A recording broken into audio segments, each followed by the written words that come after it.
Web series दोनों बनती same ही तरह से है। जैसे फ़िल्म बनाई जाती है, वेब सीरीज़ भी वैसे बनाई जाती है। बट क्या होता है कि फ़िल्म में आपके पास एक टाइम लिमिट होता है और एक फ्रेम बना होता है कि ये 3 घंटे की ही फ़िल्म बनेगी या 2.5 घंटे की ही फ़िल्म बनेगी। वेब शो में क्या होता है कि एज एन एक्टर आपके पास एक्सप्लोर करने का टाइम होता है, आपके पास अपना काम दिखाने का टाइम होता है, क्योंकि वो स्टोरी लंबी चलती जा रही है। अभी अगर हम हॉस्टेजेस देखें तो ये ऑलमोस्ट 5 घंटे की, अगर हम एक फ़िल्म की तरह इसको देखेंगे तो ये 5 घंटे की फ़िल्म बनी, तो ऑलमोस्ट 2 फिल्म्स होगी। तो यही बेनिफिट है कि आप अपना काम करते हैं उसमें और ज़्यादा मतलब इन्वॉल्व होते हैं और अच्छी चीज़ें बाहर निकल के आती हैं। फिल्म में क्या होता है, कई बार कई सारी चीज़ें, एंड फिल्म में मैंने अभी ऐसे इतना कोई बड़ा रोल नहीं किया है, एंड आई एम होपिंग कि बहुत जल्दी मैं फिल्म में भी ऐसा कुछ काम करूं। तो Though you या were the part of a big project like Veer the Wedding या and Veere Di Genius, wedding, so still that's what I'm asking in that manner. Veer right the Wedding was a really big film and a big right, project. But then my part was, it was a very small cameo. Hmm. ये ज़रूर है कि मेरे नाम जो था उसका, मेरे कैरेक्टर का नाम अर्जुन था, तो अर्जुन के बारे में बात फिल्म की स्टार्टिंग से होती है, बट वो एक सीन के लिए आते हैं, देन सोनम कपूर जी के साथ वो सीन है, एंड वो तो क्या होता है जब इतना थोड़ा काम होता है तो आपको कैरेक्टर के ऊपर काम करने का मौका नहीं मिलता है, एंड क्योंकि कुछ पता ही नहीं होता है कि हाँ ठीक है क्या करना है।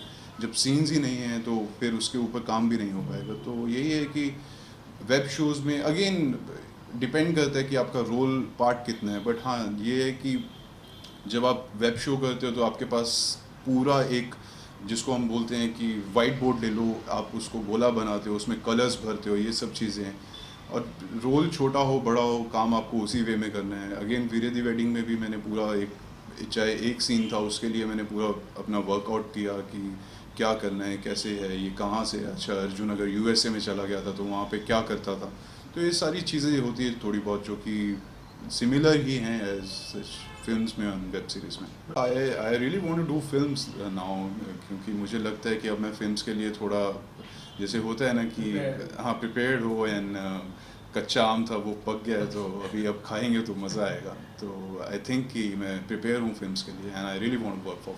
So I like action, I like thriller and suspense, obviously like ये सब एक ही जॉनरा में आते हैं। आई डोंट मैं ये नहीं बोलूँगा कि I don't like romantic films, I do like romantic films, but only if वो इम्तियाज़ अली सर के ने डायरेक्ट की होंगी तभी, क्योंकि वो काफ़ी अच्छे से वो दिखाते हैं। जो रोमांस है वो आज की डेट का रोमांस है, वो वैसा वाला रोमांस नहीं है जो कि बाकी सब दिखाते हैं। आई वुड लव टू, वो भी एक एक्सपीरियंस होगा, तो उसकी जब बैक स्टोरी लिखी जाएगी तो I really want to know कि उसकी बैक स्टोरी किस तरह से मैं लिखूँगा, कि पेड़ के आसपास घूमना एंड देन ये सब चीज़ें करना।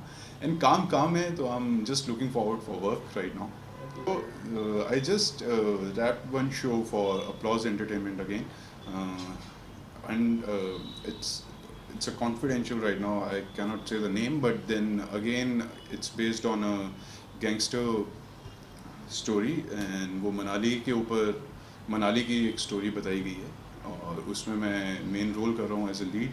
प्रोटैगनिस्ट भी हूँ, एंटागनिस्ट भी हूँ। You will see me doing lot of things, action, like lot of things, so just get prepared. So क्या होता है कि सबके अपने अपने एक्टर्स होते हैं जिनको वो फॉलो करते हैं। तो I follow Daniel Day Lewis, is a legendary actor Hollywood के।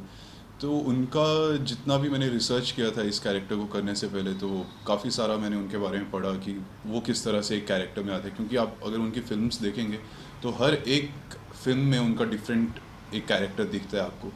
तो मैंने यही सोचा था कि ओके ठीक है, अगर करना है ये रोल तो इसको जस्टिस देना चाहिए। एंड फर्स्ट ऑफ ऑल सबसे पहले सभी को मैं ये बोलता हूँ कि आप कोई भी पार्ट करो तो उसको जस्टिस दो, जिसको हम बोले कि पूरी 100-200% लगा दो ताकि कोई प्रॉब्लम ना रहे।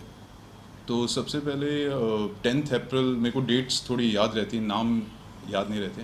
तो 10 अप्रैल को हम मिले थे पिछले साल महबूब स्टूडियो में सुधीर सर के साथ। मुझे थोड़ा आइडिया था कि मुझे ये लुक रखना है, बट था कि हाँ मैं अभी तक सुधीर सर से नहीं मिला हूँ, तो एक बार मैं मिल लूँगा, उनसे डिस्कस करूँगा, तो और मुझे थोड़ा विजन मिलेगा कि क्या करना है क्या नहीं करना है। तो मैं उनसे मिला, उनसे बात हुई ये वो सब चीज़ें, तो उन्होंने बोला कि हाँ ठीक है, एक काम कर, अभी अपना दाढ़ी उगाना शुरू कर दे, चेस्ट के बाल उगाना शुरू कर दे, like a chimpanzee, just become a chimpanzee right now. वो जैसे चलता है चिंपैंजी, जैसे चलता है, सब कुछ हिला देता है ना, just become a chimpanzee. I was like ठीक है, okay. Biggest project I have ever done in my career, and अभी मेरे को 5 साल हुए हैं बॉम्बे आए हुए, तो मैं रेगुलर काम कर रहा हूँ, एंड मेरा यही है कि जितना ज़्यादा मुझे एक्सपीरियंस होगा उतना इजी गोइंग एंड फ्लॉलेस मैं एक्टिंग कर पाऊँगा। तो हॉस्टेजेस ऑब्वियसली एक बहुत अच्छा स्टेप रहा मेरे लिए। इवन हॉस्टेजेस के दौरान एक फ़िल्म थी जिसकी डेट्स क्लैश हो रही थी, तो मुझे वो फ़िल्म छोड़ने पड़ी।